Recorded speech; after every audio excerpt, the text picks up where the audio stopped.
Hello friends, welcome to my channel practical knowledge of mechanical zone. दोस्तों, thumbnail देख के शायद आप लोगों को पता चल गया है कि आज का टॉपिक कौन सा है कौन सा नहीं है। तो फिर मैं बता रहा हूँ आप लोगों को कि दोस्तों आज का जो टॉपिक है ये है ग्रामीण डाक सेवक GDS ऑनलाइन एंगेजमेंट शेड्यूल 2024 का जो जुलाई महीना में एक नोटिफिकेशन आया है उसी के बारे में आज का टॉपिक है।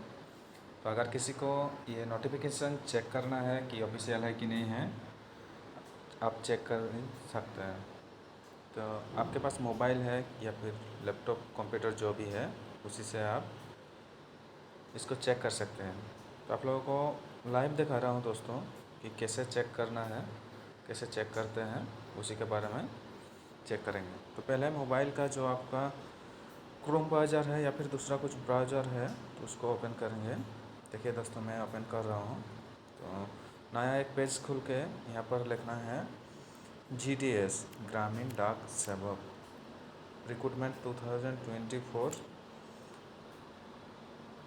ये आपका नोटिफिकेशन लिखना होगा, नोटिफिकेशन PDF ये लिख के दोस्तों देखिए कोई भी एक पेज को आप खोल सकते हैं। मैं ये वाला पेज खोल रहा हूँ। खोल के ये आपका डेस्कटॉप मोड में करना चाहिए, नहीं तो पूरा पेज नहीं आएगा। फिर डेस्कटॉप मोड में करके नीचे में जाना होगा दोस्तों। नीचे में जाकर देखिए यहाँ पर एक नोटिफिकेशन PDF जो है उसी को डाउनलोड करना है। तो मैंने पहले डाउनलोड किया था, आप लोगों को दिखाने के लिए मैं डाउनलोड कर रहा हूँ। डाउनलोड हो तो गया है। फिर उसके बाद PDF व्यूअर में आपको PDF चेक करना है। तो दोस्तों देखिए ये 36 पेज का एक नोटिफिकेशन आया है, उसी के बारे में बात करेंगे। पूरा जानकारी ले लेंगे, डिटेल्स आप लोगों को बताऊंगा कौन सा तारीख में शुरू है कौन सा तारीख में नहीं है। आप लोगों को सिर्फ दिखाने के लिए ये खोला था कि आपका ऑफिशियल जो नोटिफिकेशन है वो ऑफिशियल है कि नहीं है, वही दिखाने के लिए मैं आप लोगों को लाइव दिखा रहा था। चलिए बात करते हैं PDF में क्या है क्या नहीं है उसी के बारे में। दोस्तों देख लीजिए, मैं ये देखिए राइट साइड पर पहला जो है ये डाक भवन संसद नई दिल्ली से प्रोवाइड किया है, government of India, ministry of communication, department of post. देखिए यहाँ पर है, यहाँ पर जो कहाँ से प्रोवाइड किया है नहीं है उसी के बारे में डिटेल्स है। फिर नोटिफिकेशन कितना दिन में शुरू हुआ है दोस्तों, ये 12/7/2024 में नोटिफिकेशन आया है। देख लीजिए यहाँ पर डेट मेंशन किया है।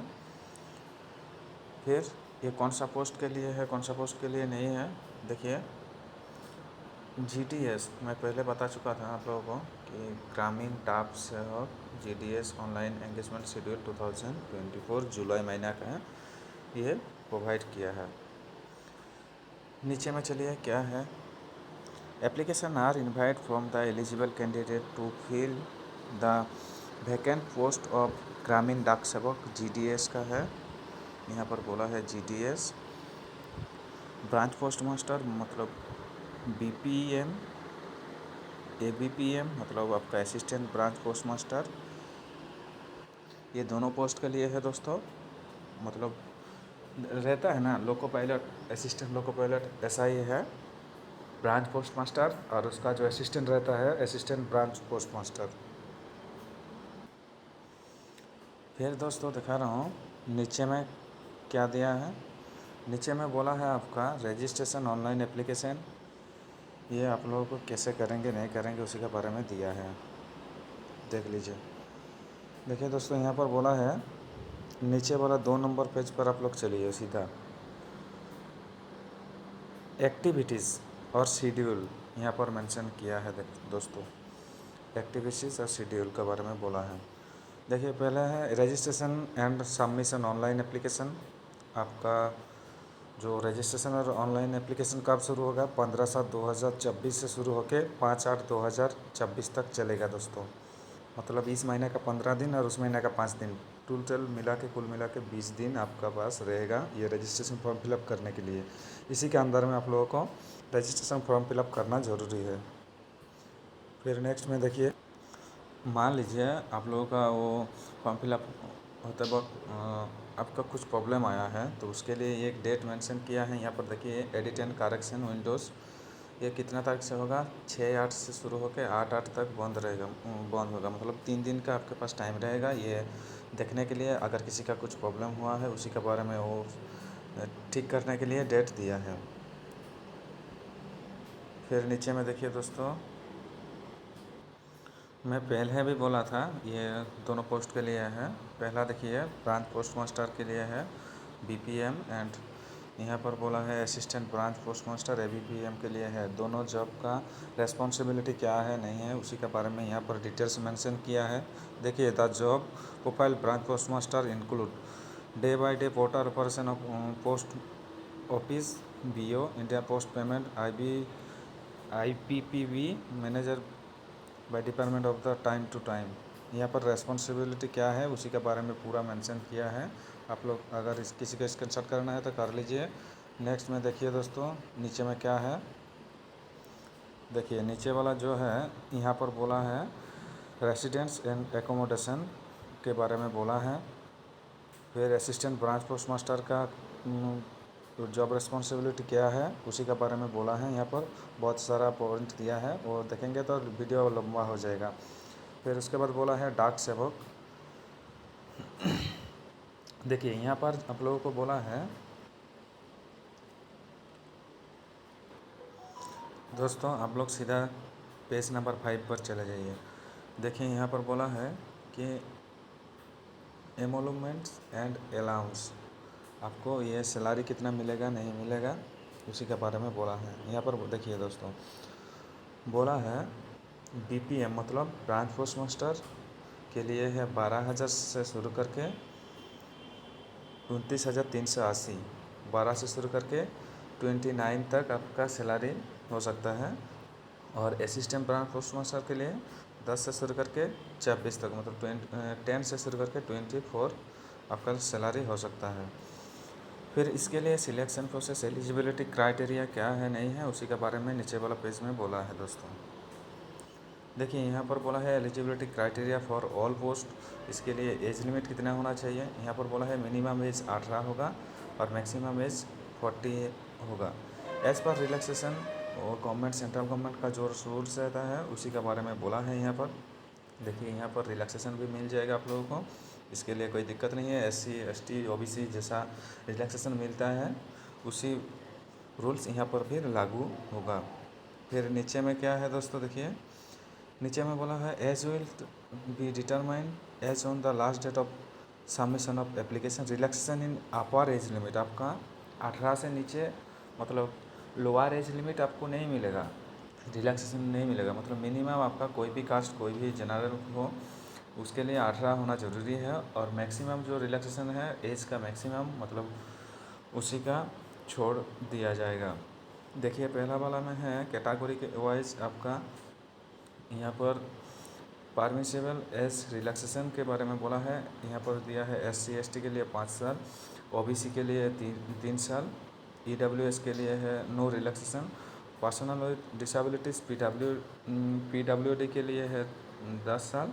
बाकी जो कुछ भी है यहाँ पर देखिए डिसेबिलिटी PWD SC ST जो भी है उसी का 15 साल 13 साल ऐसा करके सेंट्रल गवर्नमेंट का जो रूल्स रहता है उसी के बारे में यहाँ पर छोड़ दिया जाए। इसके लिए और एक इम्पॉर्टेंट पॉइंट है दोस्तों, यहाँ पर देखिए एजुकेशनल क्वालिफिकेशन, आपका कितना एजुकेशनल क्वालिफिकेशन होना चाहिए ये पोस्ट के लिए ABP BPM के लिए।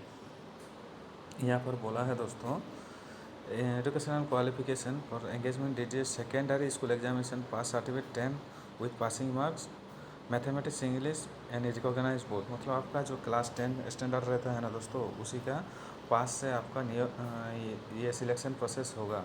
मतलब क्लास 10 का जो आपका पास मार्कशीट है ना, आपका जो रिज़ल्ट है उसी का हिसाब से आपका ये मेरिट लिस्ट होगा। अगर किसी को स्क्रीनशॉट करना है तो कर लीजिए ये वाला पेज को। पेज नंबर 7 पर चलिए दोस्तों। यहाँ पर बोला है अदर्स क्वालिफिकेशन भी ज़रूरी है। कौन सा अदर्स क्वालिफिकेशन जरूरी है दोस्तों, यहाँ पर बोला है knowledge of computer, knowledge of cycling and adequate means of livelihood, reservation इसके लिए रिजर्वेशन बोला है दोस्तों, SC ST OBC PWBD EWS के लिए रिजर्वेशन है। फॉर्मेट ऑफ सर्टिफिकेट यहाँ पर बोला है। फिर नीचे वाला पेज में देखिए दोस्तों देखिए पेज नंबर 8 पर यहाँ पर मेंशन किया है कि आपका लो विज़न मतलब मेडिकल भी होगा इसका, BPM ABPM डाक सेवक के लिए लो विज़न। देखिए यहाँ पर डीप हार्ड ऑफ हेयरिंग, आपका सुनने का भी क्षमता है कि नहीं है वो भी चेक किया जाएगा। यहाँ पर मेडिकल का जो कुछ रूल्स है यहाँ पर मेंशन किया है। उसके बाद बोला है how to apply selection criteria. देखिए मैं पहले बताया था आप लोगों को कि बोला था ना कि ये सिलेक्शन प्रोसेस क्लास 10 स्टैंडर्ड का हिसाब से होगा। यहाँ पर बोला है देखिए दोस्तों, शॉर्ट लिस्टेड एंगेजमेंट और basic of the system generator merit list का हिसाब से होगा। मेरिट लिस्ट कैसे रहेगा, यहाँ पर बोला है मार्क आउट 10 मतलब आपका मार्क का हिसाब से और ग्रेड पॉइंट का हिसाब से आपका सिलेक्शन होगा, क्लास 10 का है। देखिए फिर नीचे वाला पेज में क्या है देखिए दोस्तों, यहाँ पर जो ग्रेड पॉइंट का रहता है ना, अगर सेंट्रल गवर्नमेंट बोर्ड से कोई पास आउट हुआ है तो उसी का मार्क्स तो नहीं रहता है। अगर वेस्ट बंगाल में होता तो वो 100 में 36 जो भी रहता है 86 आपका जो मार्क्स रहता है वो परसेंटेज हो जाता है। लेकिन सेंट्रल गवर्नमेंट का बोर्ड का वो ग्रेड पॉइंट का हिसाब से लेता है। तो 10 किसी का अगर 10 ग्रेड पॉइंट है उसका है 9.5 मिलेगा, 9 का है तो 9.5 मिलेगा, ऐसा करके आपका ग्रेड पॉइंट मेंशन किया है।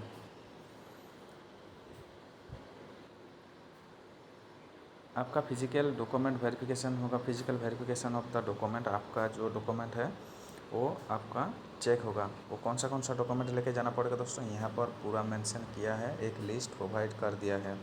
आप लोगों को स्क्रीनशॉट करना है तो कर लीजिए। फिर दोस्तों नीचे में देखिए क्या है, देखिए इंस्ट्रक्शन का बारे में बोला है दोस्तों, ज़्यादा और कुछ शायद नहीं है इसी के बारे में। फिर पोस्ट का बारे में दोस्तों बोला नहीं है अभी तक। यहाँ पर रजिस्ट्रेशन कैसे प्रोसेस के लिए बोला है, मोबाइल नंबर वेरीफाइड OTP ऐसा करके जो आपका ईमेल ID प्रोसेस का फॉर्म फिलअप का जो सिलेक्शन प्रोसेस का डिटेल्स यहाँ पर दिया है। आपका फ़ोटो का बारे में बोला है 50 KB, सिग्नेचर के बारे में बोला है 20 KB। आपको कौन सा डॉक्यूमेंट चाहिए, देखिए पहला वाला है मोबाइल नंबर आपका जो OTP वेरिफिकेशन होगा, email ID, Aadhaar card, information about board and year of passing का, मैट्रिकुलेशन आपका 10th का जो मैट्रिक पास का जो मार्कशीट एडमिट है उसी के बारे में डिटेल्स दिया है। फिर दोस्तों यहाँ पर और एक चीज़ बताया है, पेमेंट ऑफ फीस। आपका पेमेंट भी लगेगा ये फॉर्म फिलअप करने के लिए, कितना फीस लगेगा देखिए यहाँ पर बोला है, ये फीस ऑफ RS 100 आपके ये इसके लिए है 100 रुपया लगेगा फॉर्म फिलअप करने के लिए। लेकिन SC ST एप्लीकेंट PWD के एप्लीकेंट के लिए और फीमेल के लिए शायद नहीं लगेगा। फिर ऑनलाइन एप्लीकेशन, ये ऑनलाइन मोड में होगा दोस्तों। Online application selection and division process जो रेफरेंस है उसी के बारे में बोला है।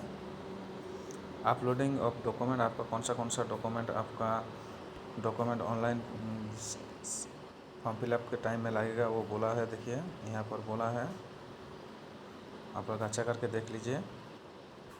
फिर चलिए नीचे वाला पोर्शन में, शायद और कुछ नहीं है, लेकिन आपका कौन सा list of local language for GTS engagement, कौन सा स्टेट में कौन सा लैंग्वेज में ये prescribe bye department of post local language, आपको कौन सा स्टेट में कौन सा लैंग्वेज चलेगा ये पूरा डिटेल्स यहाँ पर बोला है दोस्तों। अगर मान लीजिए वेस्ट बंगाल को चेक करना है तो यहाँ पर बोला है Hindi, English, Nepali English, Bhutia, Lepcha, Bengali and Nepali और नेपाली, ये सब जो टेरिटोरियल है एडमिनिस्ट्रेशन है। मान लीजिए दार्जिलिंग डिवीज़न में है, उधर बंगाली और नेपाली चलेगा। सिक्किम में सिर्फ नेपाली इंग्लिश लोग रहता है। वेस्ट बंगाल का जो बाकी सब में है उसी का बंगाली चलता है। ऐसा करके जो लैंग्वेज का हिसाब से डिवाइड किया है रीजन वो बोला है। फिर यहाँ पर फॉर्मेट दिया है SC ST सर्टिफिकेट का, ये सब आपको फिलअप करना ज़रूरी है जिस टाइम आपका सिलेक्शन प्रोसेस होगा। मान लीजिए आपका रिजल्ट में नोटिफिकेशन में आपका नाम आ गए हैं, आपका ज्वाइनिंग है, तो उसी टाइम ये सब डॉक्यूमेंट देना ज़रूरी है। देखिए अंडरटेकिंग देना होगा, फिर यहाँ पर बोला है डिक्लेरेशन देना पड़ेगा। तो ये फॉर्मेट आपको जो सेंट्रल गवर्नमेंट का जीडीएस का फॉर्मेट है उसी को आपको डाउनलोड करके आपका सिग्नेचर, एप्लीकेशन का एड्रेस, ये सब फिलअप करके देना पड़ेगा दोस्तों। शायद वीडियो में और कुछ नहीं है, पीडीएफ में और कुछ नहीं है, जो बेसिक डिटेल्स था मैं बता दिया हूँ। अगर किसी को कुछ प्रॉब्लम है तो मेरे साथ कांटेक्ट कीजिए, मेल कीजिए, नहीं तो कमेंट बॉक्स पर कमेंट कीजिए। बहुत बहुत शुक्रिया यह वीडियो लास्ट तक देखने के लिए। अगर किसी को कोई दिक्कत है तो कांटेक्ट कीजिए। Thank you.